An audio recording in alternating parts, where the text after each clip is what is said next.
I'm going to be talking to you today about the ancient art of blacksmithing. Blacksmithing is so old at this point that we do not have a date at which it began.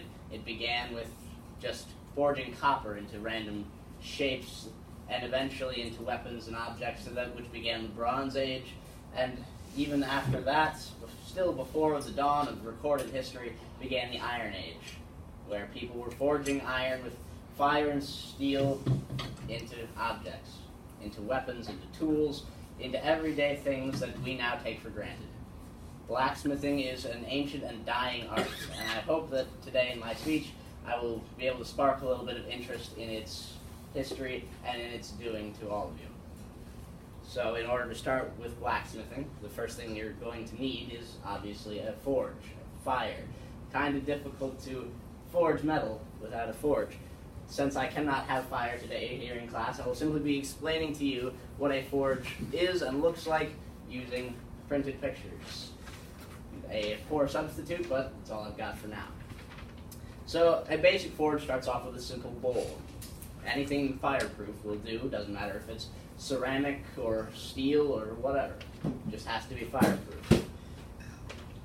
In that bowl you will usually pour charcoal or mineral coal. You can also use wood, but it is much more difficult, so I recommend coal. After that, you simply need a tube for the ash to fall into and for the air to move into and something to move the air. In ancient times, that would be a set of bellows, what you see in the movies, the person cranking the bellows, or nowadays, simply a motor blowing air in, which is what I use.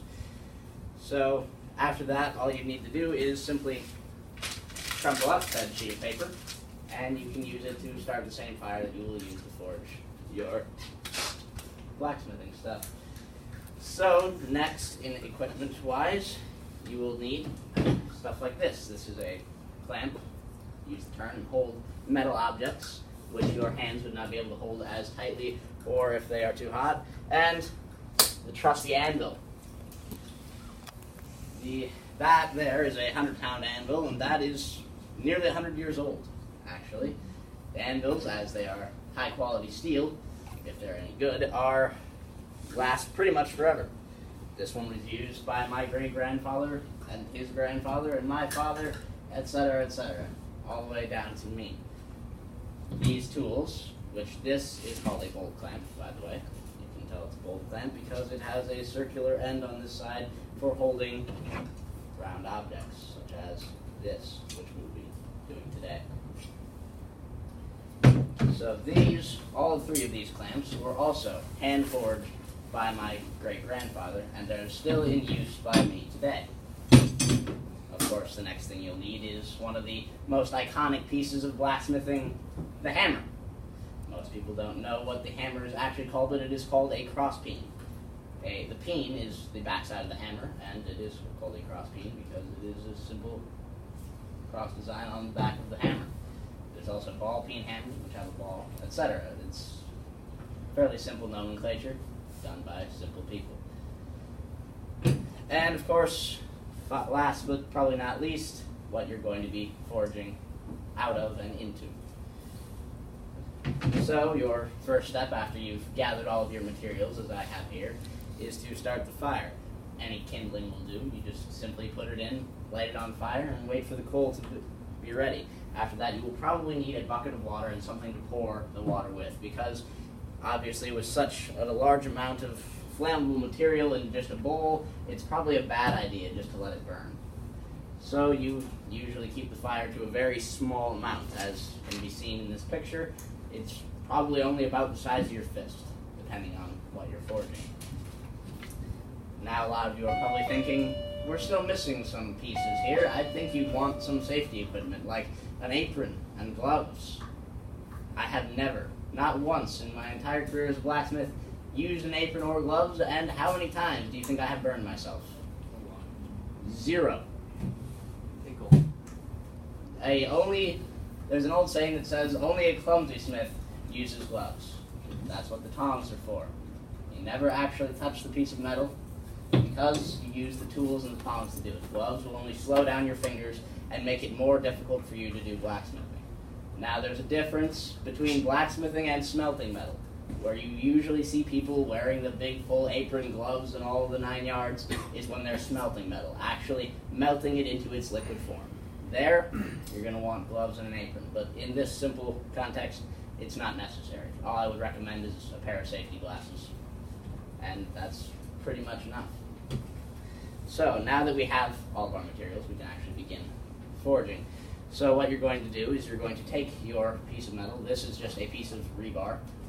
It is low carbon steel, which there are 3 types of steel: low, medium, and high carbon steel. And you will take it and put it into the fire, the part which you want to heat up, obviously. So after that, you will, but before you do that, actually, you will want to, of course, put your clamps onto it, and unless you have something to hold the clamp shut, you will want to keep a hold on it. So you will heat up said piece of metal until it is the color desired, depending on what you're doing with it. Since we will simply be bending it today, it just needs to be a simple orange color. You will then put it clamp, if the clamp works, which today it doesn't, decide not to, so we're just going to live with that. So then you would simply put it in the clamp and hammer it lightly over into the desired bench shape that you would like with your hammer. After a couple times of that and a little bit of trial and error, you end up with something that looks about like this. This is exactly what it looks like. It's a triangle used to make simple music. So this was actually my first thing that I ever made as an amateur blacksmith. Next, you'll be wanting to make the handle and the striking object for the thing. This is where we'll actually get into hitting things on the anvil. So before we get to hitting things on the anvil, there's a slightly important tip. Never, ever just hit the anvil. Big no-no. That's like dry firing a gun or a bow. You're going to very quickly break your anvil if you do that. And anvils are very expensive. Not a good idea. So what you would actually do is you would take it and set the object on top of the anvil and then strike it, which I will not be doing today as it is not hot and I would just end up breaking the piece of metal. So after that, you end up with 2 pieces looking something like this. It takes a lot of practice and a lot of preparation in order to smith anything in blacksmithing. It's not a hobby for the faint of heart or those who do not have a lot of time and money to dedicate into it. But I hope that my demonstration speech today has given you some insight into the wonderful world that is blacksmithing. I hope that you will explore it yourself someday, safely and with pleasure. Thank you for listening to my